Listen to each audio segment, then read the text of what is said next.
ആകാശവാണി നമസ്കാരം. പ്രത്യേക വാർത്താ ബുള്ളറ്റിൻ വായിക്കുന്നത് ലിൻസ സിറാജ്.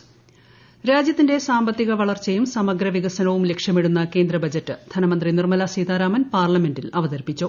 കാർഷിക മേഖലയ്ക്ക് പ്രത്യേക പ്രാധാന്യം നൽകുന്ന ബജറ്റ് യുവജനങ്ങളുടെയും വനിതകളുടെയും മധ്യവർഗ്ഗത്തിന്റെയും ക്ഷേമം ലക്ഷ്യമിടുന്നു.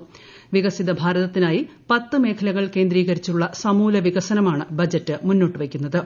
നികുതി, നഗരവികസനം, ഖനനം, സാമ്പത്തിക മേഖല, ഊർജ്ജം, നിയന്ത്രണ സംവിധാനങ്ങൾ എന്നിങ്ങനെ പ്രധാനപ്പെട്ട 6 മേഖലകളിലെ പരിഷ്കരണമാണ് ബജറ്റ് വിഭാവനം ചെയ്യുന്നത്. കാർഷിക മേഖലയുടെ അഭിവൃദ്ധിക്ക് പ്രത്യേക പ്രാധാന്യമാണ് കേന്ദ്ര ബജറ്റ് നൽകുന്നത്. കിസാൻ ക്രെഡിറ്റ് കാർഡിന്റെ വായ്പാ പരിധി 3 ലക്ഷത്തിൽ നിന്നും 5 ലക്ഷമായി ഉയർത്തും. കുറഞ്ഞ വിളവ് ലഭിക്കുന്ന 100 ജില്ലകളിൽ പിഎം ധൻ ധാന്യ കൃഷി യോജന നടപ്പാക്കും. സൂക്ഷ്മ, ചെറുകിട, ഇടത്തരം സംരംഭങ്ങൾക്കും സ്റ്റാർട്ടപ്പുകൾക്കും ബജറ്റിൽ പ്രത്യേക പരിഗണന. ചെറുകിട സംരംഭങ്ങൾക്ക് 5 ലക്ഷം രൂപ പരിധിയിൽ പ്രത്യേക ക്രെഡിറ്റ് കാർഡുകൾ കൊണ്ടുവരും. എംഎസ്എംഇ സംരംഭങ്ങൾക്കായുള്ള നിക്ഷേപ പരിധി 2.5 മടങ്ങാക്കാനും വിറ്റുവരവ് പരിധി ഇരട്ടിയാക്കാനും നിർദ്ദേശമുണ്ട്. സ്റ്റാർട്ടപ്പ് മേഖലയ്ക്കായുള്ള ബജറ്റ് വിഹിതം 10,000 കോടി രൂപ കൂടി വർദ്ധിപ്പിച്ചു. വികസിത ഭാരതം എന്ന ലക്ഷ്യത്തിലേക്ക് നയിക്കുന്ന നിരവധി പ്രഖ്യാപനങ്ങൾ അടങ്ങിയതാണ് 2025ലെ കേന്ദ്ര ബജറ്റെന്ന് ധനമന്ത്രി നിർമ്മല സീതാരാമൻ വാർത്താസമ്മേളനത്തിൽ പറഞ്ഞു. ആദായ നികുതി ഘടന ലളിതമാക്കുന്ന നടപടികൾ പൂർത്തിയായതായും പുതിയ ആദായ നികുതി ബിൽ അടുത്തയാഴ്ച പാർലമെന്റിൽ അവതരിപ്പിക്കുമെന്നും ധനമന്ത്രി അറിയിച്ചു.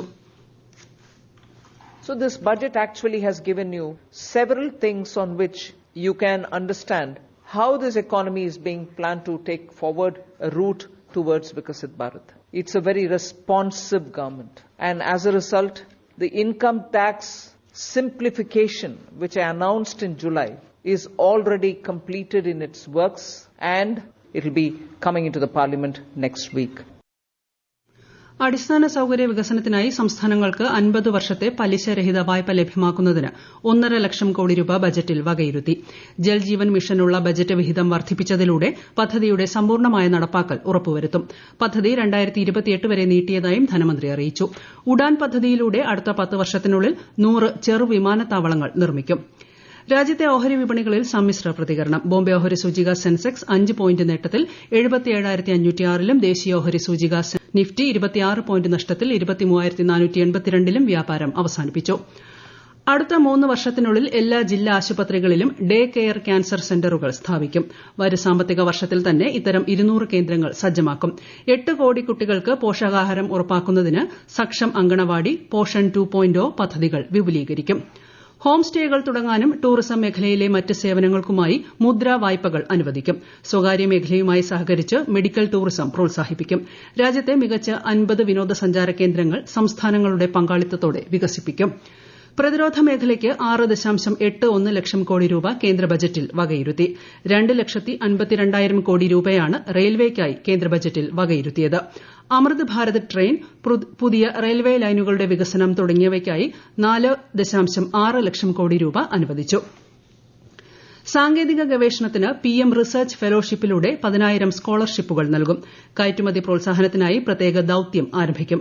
20,000 കോടി രൂപ ചെലവിൽ മോഡുലാർ ആണവ പ്ലാന്റുകൾ ക്രമീകരിക്കാനും ബജറ്റ് വിഭാവനം ചെയ്യുന്നു.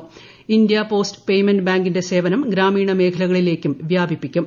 ഗിഗ് തൊഴിലാളികൾക്ക് തിരിച്ചറിയൽ കാർഡുകൾ നൽകും. ആൻഡമാൻ, നിക്കോബാർ, ലക്ഷദ്വീപ് എന്നിവിടങ്ങളിൽ പ്രത്യേക ശ്രദ്ധ കേന്ദ്രീകരിച്ച് മത്സ്യബന്ധനത്തിന്റെ സുസ്ഥിര ഉപയോഗത്തിന് ചട്ടക്കൂട് നടപ്പാക്കും. നഗര തൊഴിലാളികളുടെ വരുമാനം മെച്ചപ്പെടുത്തുന്നതിനും സാമൂഹിക സാമ്പത്തിക ഉന്നമനത്തിനും ബജറ്റിൽ പ്രത്യേക പദ്ധതി പ്രഖ്യാപിച്ചു. ബാങ്കുകളിൽ നിന്നുള്ള വായ്പകൾ വർദ്ധിപ്പിക്കൽ, 30,000 രൂപ പരിധിയിൽ UPI ബന്ധിത ക്രെഡിറ്റ് കാർഡുകൾ എന്നിവ ഉൾപ്പെടുത്തി പദ്ധതി നവീകരിക്കും. ചെറുകിട മോഡുലാർ റിയാക്ടറുകളുടെ ഗവേഷണത്തിനും വികസനത്തിനുമായി 20,000 കോടി രൂപ ചെലവിൽ ആണവോർജ്ജ ദൌത്യം സ്ഥാപിക്കും. 25,000 കോടി രൂപയുടെ മൂലധനമുള്ള സമുദ്ര വികസന ഫണ്ട് സ്ഥാപിക്കും. സർക്കാർ, ബാങ്കുകൾ, സ്വകാര്യ നിക്ഷേപകർ എന്നിവയുടെ സംഭാവനയോടെ 1 ലക്ഷം പാർപ്പിട യൂണിറ്റുകൾ കൂടി വേഗത്തിൽ പൂർത്തിയാക്കാൻ ലക്ഷ്യമിട്ടുള്ള 15,000 കോടി രൂപയുടെ ഫണ്ടും പ്രഖ്യാപിച്ചു.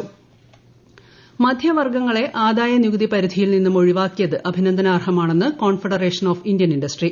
ടൂറിസം, സമുദ്രമേഖല എന്നിവയ്ക്ക് പ്രാധാന്യം നൽകുന്നതിനെ federation of Indian chambers of commerce and industry സ്വാഗതം ചെയ്തു. അവശ്യമരുന്നുകൾ, മൊബൈൽ ഫോണുകൾ, ഇലക്ട്രിക് ഉപകരണങ്ങൾ, വൈദ്യുത വാഹനങ്ങൾ എന്നിവയ്ക്ക് വില കുറയും. ജാക്കറ്റ്, ഷൂസ്, ബെൽറ്റ്, പേഴ്സ്, മത്സ്യോൽപ്പന്നങ്ങൾ എന്നിവയുടെയും വില കുറയും. അതേസമയം ഫ്ളാറ്റ് സ്ക്രീൻ TV, നെയ്ത്തുൽപ്പന്നങ്ങൾ എന്നിവയുടെ വില ഉയരും. 38ാമത് ദേശീയ ഗെയിംസിൽ കേരളത്തിന് ഇന്ന് 3 സ്വർണം. നീന്തലിൽ സജൻ പ്രകാശും ഹർഷിത ജയറാമും, വുഷുവിൽ കെ മുഹമ്മദ് ജാസിലുമാണ് ഇന്ന് സ്വർണം നേടിയത്. ഇതോടെ 5 സ്വർണം ഉൾപ്പെടെ 9 മെഡലുകളുമായി ഗെയിംസിൽ 7ാം സ്ഥാനത്താണ് കേരളം. പ്രത്യേക വാർത്താ ബുള്ളറ്റിൻ കഴിഞ്ഞു. അടുത്ത വാർത്താ പ്രക്ഷേപണം നാളെ രാവിലെ 6:45-ന്.